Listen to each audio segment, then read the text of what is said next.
இது ஒருத்தன் தாழ்ந்தவன வீழ்ந்தவன இல்லடா, ஒத்தது அறிவார் உயிர் வாழ்வார் மற்றெல்லாம் செத்தாரில் வைக்கப்படும் வள்ளுவர். 2000 நான் படிக்காம ஊருக்கு போய் குலத்தொழில் செய்யணும்ன்றீங்களா? ஏய் இங்க வாடா டேய் தம்பி, இப்ப இரு நீ ஐஏஎஸ் ஐபிஎஸ் ஆகிறது உங்க குலத்தொழில், அப்படியே ஐஏஎஸ் ஐபிஎஸ் போவியா தம்பி? வேளாண்மை தொழில் அல்ல தம்பி, வாழ்க்கை முறை, வாழ்க்கை கலாச்சாரம், பண்பாடு. இங்க பாரு, ஏன் தொழில் இல்லைன்னா, தாய் குழந்தைக்கு பால் ஊட்டுறது எப்படி தொழில் இல்லையோ அப்படி பூமி தாய் தன் பிள்ளைகளுக்கு சோறு ஊட்டுறது தொழில் இல்ல.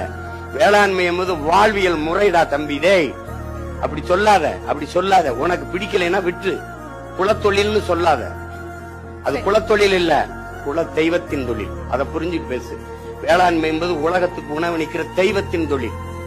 விருந்தோம்பி இல்வாழ்வு, இருந்தோம்பி இல்வாழ்வதெல்லாம் விருந்தோம்பி வேளாண்மை செய்தற் பொருட்டு. உழவினார் கைமடங்கின் இல்லை, விளைவதும் விட்டேம் என்பார்க்கும் நிலை. சுழன்றும் ஏற்பின்னதம் உலகம், அதனால் உழந்தும் உழவே தலை. புரியுதா உனக்கு? புரியுதா? அப்புறம் உழுவார் உலகிற்கானே அட்டாற்றாது எழுவாரை எல்லாம் பொறுத்து. இதை விட எல்லாம் உழவின் பெருமையை உனக்கு கற்பிக்க முடியாது. உலகத்தில் சிறந்தது, உலகத்திலே உயர்ந்த சாதின்னு ஒருத்தன் இருக்கிறான்னா, உழுது விளைச்சு விளைய வச்சு உலக உயிர்களுக்கு பசிக்கு சோறுறான்டா, அவன் தான் உலகத்திலே உயர்ந்த சாதி. நீ என்னமா என்ன குலத்தொழில் செய்வற? சாமி நீ செய்யாத, நாங்க செஞ்சுக்கிறோம். ஆனா நீ சாப்பிடக்கூடாது. ஆட்சியரும் வேணும், உயர் காவல்துறையும் வேணும், நீதிபதியும் வேணும்.